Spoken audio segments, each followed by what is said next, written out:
السلام عليكم ورحمة الله وبركاته. اليوم إن شاء الله درسنا الثاني بالوحدة الثانية نظام التشغيل ويندوز. عندنا الفكرة الرئيسية درسنا اللي هي راح نستطيع من خلال هذا الدرس معرفة طبيعة الواجهات الرسومية التي يتكون منها نظام التشغيل ويندوز ووظيفتها، ومعرفة البيئة التي يتكون منها نظام التشغيل ويندوز. زين، راح نتعرف اليوم على الواجهة مالتنا، زين، والبيئة شنو اللي يتكون عنها. نتاجات التعلم: في نهاية هذا الدرس أكون قادر على شنو أقدر أسوي بنهاية هذا الدرس؟ أميز ما نظام التشغيل ويندوز، زين، وأتعرف على الوظائف الرئيسية لنظام التشغيل ويندوز وأهم مميزات نظام التشغيل، زين، وأحدد وظيفة واجهة المستخدم الرسومية، وأقارن بين النوافذ ومكونات. هاي الأشياء اللي راح نتكلم يعني بنهاية هذا الدرس إن شاء الله نقدر نسويها. زين، نجي هسه على نظام التشغيل ويندوز. ما هو هذا النظام؟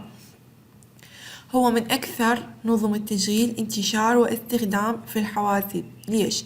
بسبب سهولة استخدامه وتعلمه، زين، لاعتماده على الواجهات الرسومية للمستخدم GUI Graphic User Interface، الواجهة الرسومية للمستخدم. فلذلك هو يكون عندي يعني سهل الاستخدام، ولأنه سهل الاستخدام صار أكثر انتشار. زين، فحيث يستطيع المستخدم عن طريق التعامل مع جميع أنواع أجهزة الخزن والملفات والمجلدات الموجودة داخلها، زين، وتشمل عمليات نسخ الملفات والمجلدات ونقلها من مكان إلى آخر، زين، إنشاء ملفات ومجلدات جديدة، حذف القديمة منها، فضلا عن التعديل على تلك الملفات باستخدام برامج التطبيقية المخزونة داخل الحاسوب. زين، هسه هو ليش سهل؟ لأنه المستخدم يقدر يسوي مثلا نسخ، نقل الملفات، إنشاء ملفات جديدة، حذف، فلذلك يعتبر سهل وأكثر استخدام. هنا عندنا نشوف هنا هذه صورة واجهة تشغيل ويندوز، بيها عندي أيقونات، عندي هنا شريط المهام، عندي هنا الصورة اللي عرضها على الديسكتوب. زين، شنو مميزات نظام تشغيل ويندوز؟ عندي ب6 ميزات. هناك عديد من المميزات المهمة التي أسهمت في انتشار هذا النظام بصورة واسعة، ومن تلك المميزات طبعا هاي مميزات مهمة. زين، سهولة التعلم والاستخدام لاعتماده على الواجهات الرسومية وليس على السطور البرمجية، يعتمد على شنو؟ على الواجهات الرسومية. زين، ثانيا متوافق مع نظم التشغيل السابقة. ثالثا من الممكن استخدام أكثر من تطبيق في الوقت نفسه. يعني شو أكثر من تطبيق؟ يعني أقدر أفتح لعبة، أقدر أفتح مثلا برنامج أستخدم بيه، أقدر أفتح أغنية بنفس الوقت، أقدر أفتح هواي أشياء بنفس الوقت. زين، يوفر حماية كبيرة للبيانات المخزونة داخل، يبيه حماية أقدر أوفر له، يعني يوفر لي حماية. هذا النظام التشغيل ويندوز يوفر لي حماية. زين، حماية للبيانات الموجودة بداخله. زين، يدعم جميع لغات العالم تقريبا ومنها اللغة العربية. زين، عدد الأوامر التي يجب أن يحفظها المستخدم قليل جدا. يعني أنا ما أحفظ أوامر مثل الأنظمة التشغيل القديمة، لازم أنا أحفظ كل الأوامر. هنا أنا الأوامر اللي أريد أحفظها قليلة جدا. زين، عندي هنا المفردات. شنو هذه المفردات؟ مهمة طبعا. هذه أيقونات، ايكونز، قوائم، مينيوز، نوافذ منبثقة، بوب اب ويندوز، مربع حوار، ديالوج بوكس، تأشير أو اختيار سيلكت، نقر كليك، نقر مزدوج دبل كليك، سحب وإفلات، دراج أند دروب. هذه مفردات مهمة جدا منهجنا. عندنا هنا سؤال: ما هي الواجهات الرسومية جرافيك يوزر انترفيس؟ وما الوظيفة الرئيسية التي يقوم بها؟ شنو الوظيفة الرئيسية يقوم بها؟ موجود الجواب فوق شرحناه قبل قليل. زين، ما بيئة نظام التشغيل؟ هسه عرفني شنو نظام التشغيل وشنو مميزاته. هسه نيجي على بيئة هذا النظام. شنو هاي البيئة مالته؟ زين، عندي نظام التشغيل ويندوز يعمل بالاعتماد على واجهة المستخدم الرسومية جرافيك يوزر انترفيس. هاي اتفقنا عليها من قبل شوية. يعمل على شنو؟ على بالاعتماد على واجهة المستخدم الرسومية. هاي مهمة جدا، لازم نكون احنا ضابطيها. زين، وتمثل هذه الواجهة الرئيسية لنظام التشغيل ويندوز. زين، وتؤمن للمستخدم التفاعل مع الحاسوب باستخدام كل من لوحات المفاتيح، الكيبورد والفأرة الماوس. زين، هسه هذه عندي شنو؟ انه اني اقدر اتفاعل ويا نظام التشغيل عن طريق لوحة المفاتيح، الكيبورد والفأرة الماوس. زين، وتتكون تلك الواجهة الرسومية من الاجزاء الاتية. هسه شنو راح تتكون هذا الواجهة؟ من شنو تتكون؟ أول شي عندي صورة رسومية صغيرة الحجم تسمى أيقونات ايكونز. زين، توفر سهولة الاتصال مع الملفات والمجلدات والبرمجيات المخزونة داخل الحاسوب. هنا مثل ما تشوفون هذه عندي ايقونات. زين، هي شنو هاي الايقونات؟ صورة رسومية صغيرة الحجم، زين، توفر لي سهولة اتصال. سهولة اتصال بين منو ومنو؟ مع الملفات والمجلدات والبرمجيات. هسه هنا عندي مثلا هذا هنا عندي مجلد، زين، هنا أنا عندي PDF، هنا أنا عندي برنامج. هذه كلها وين موجودة؟ مخزونة وين؟ بالحاسبة. حتى أني أوصل لها بسرعة فأسوي لها أيقونات على بالديسكتوب. مثل بدأ تشوفون أني هنا هذه كلها أيقونات. ليش موجودة على الديسكتوب؟ حتى أوصل لها بسرعة، بسهولة الوصول إلها. زين، هسه أول شي اتفقنا إنه هو موجود عندي أيقونات الموجودة على الواجهة الرسومية اللي بالبداية. زين، الشي الثاني اللي عندي بهذه جرافيك يوزر انترفيس اللي هي قوائم منيوز تحتوي على مجموعة من الأوامر التي تسهل التعامل مع هذا النظام. اللي هي شنو عندي؟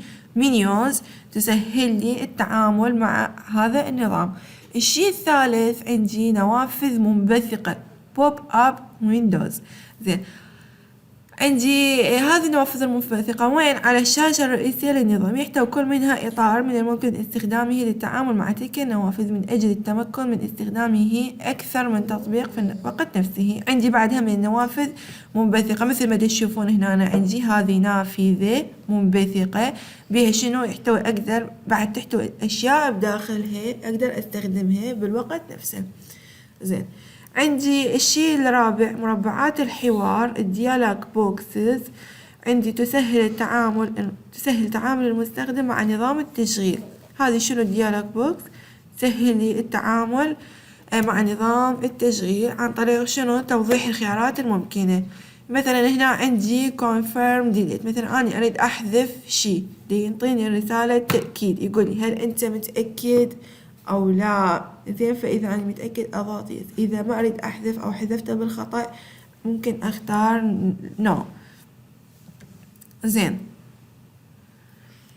بعد شنو عندي هسه النوافذ ومكوناتها. هسه قلنا هذه النوافذ راح تنفتح لي. هسه راح نجي نتكلم عن هذه النافذة بالتفصيل.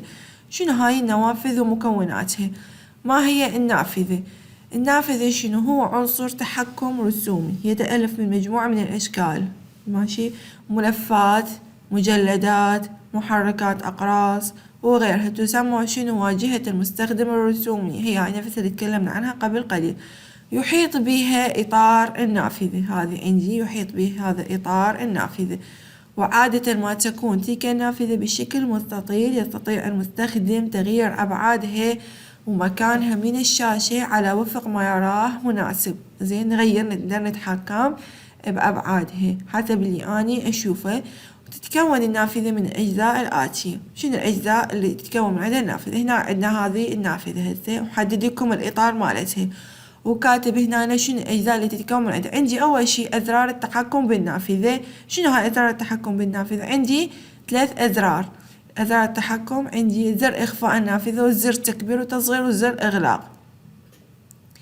إخفاء النافذة يستخدم هذا الزر لإخفاء النافذة مفتوحة حاليا وإنزال. هسه مثلا عندي أنا فاتحة هذه النافذة مالت البرنامج، فأريد أسوي لها إخفاء مينيمايز، نزلت، أرجع أفتحها مرة ثانية بس أضغط عليها ترجع تفتح مرة ثانية. هذا اسمه إخفاء النافذة.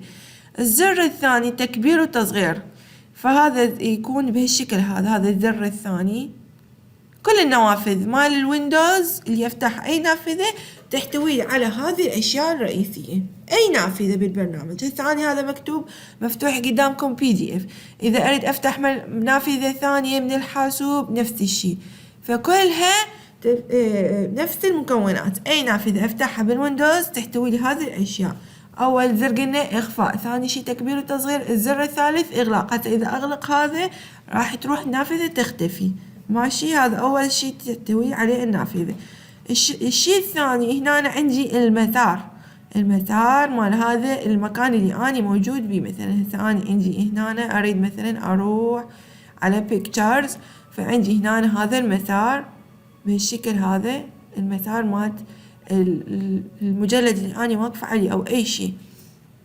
زين، بعد عندي هنا محتويات النافذة، هاي الأشياء اللي تحتوي إياها النافذة. هنا عندي قائمة سريعة، وهنا عندي شريط الحالة. هذه الأشياء الموجودة عندي بهذه النافذة. كل النوافذ اللي أفتحها بالويندوز تحتوي لي هذه الأشياء. عندك هنا سؤال: ما هو الاسم الآخر للنافذة وما الذي يحيطها؟ موجود عندنا مذكور بالأعلى. زين، عندنا وظائف الفأرة. نجي هسه عندي الفأرة. احنا قلنا الفأرة شبيهة نقدر نتحكم بيها أيضا بنظام التشغيل ويندوز، تساعدني بالتحكم. شنو وظائف الفأرة؟ شنو الأشياء اللي أقدر أسويها بالفأرة الماوس؟ أول شي إنه أقدر أني أسوي سيلكت، اختيار سيلكت، وهي عملية تحريك الفأرة إلى الكائن أو العنصر المطلوب. هسه أنا شوفوا راح أسوي هسه هاي الفأرة، زر الماوس هذا تشوفوا أمامكم. أريد أسوي سيلكت، مثلا نروح على الريسايكل بن. زين، هاي شو اسمها؟ الاختيار، أضغط عليه. زين، هذا شنو اسمه؟ الاختيار. الاختيار لا، ما أضغط عليه، الاختيار فقط بس أروح عليه. هنا هسه اختارت هذا المجلد، هنا اختارت هذا البرنامج، بس أأشر، اسمه سيلكت. الشيء الثاني اللي هو النقر، كليك، أحرك المؤشر وبعدين شو أسوي؟ أضغط عليه مرة واحدة. ماشي، نضغط عليه عند حركة المؤشر الفأرة إلى العنصر المراد النقر عليه، وبضغط زر الفأرة الأيسر ورفع الأصبع أضغط مرة واحدة. ماشي، هسه هنا الريسايكل بن اختارت عليه وأضغط مرة واحدة. هذا شنو اسمه؟ النقر، كليك.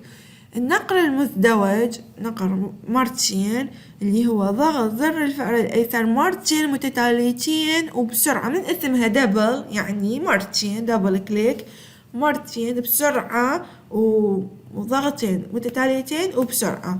زين، إذا عندي هذه التجربة صعبة ممكن إنه أنا أغير سرعة النقر على الفأرة من خلال لوحة التحكم اللي هي كنترول بانل. نقدر نغير سرعة الضغط مالت الفأرة منين؟ من خلال لوحة التحكم الكنترول بانل.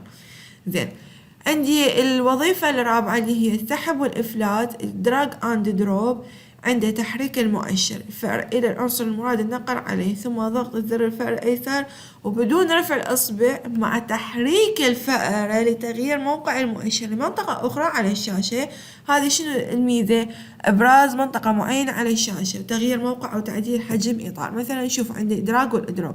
هسه أنا عندي هذه مثلا، عندي هذا البرنامج. هسه شو راح أسوي له؟ دراج أند دروب، راح أضغط عليه وأسوي له، فصار عندي هاي عملية شنو اسمها؟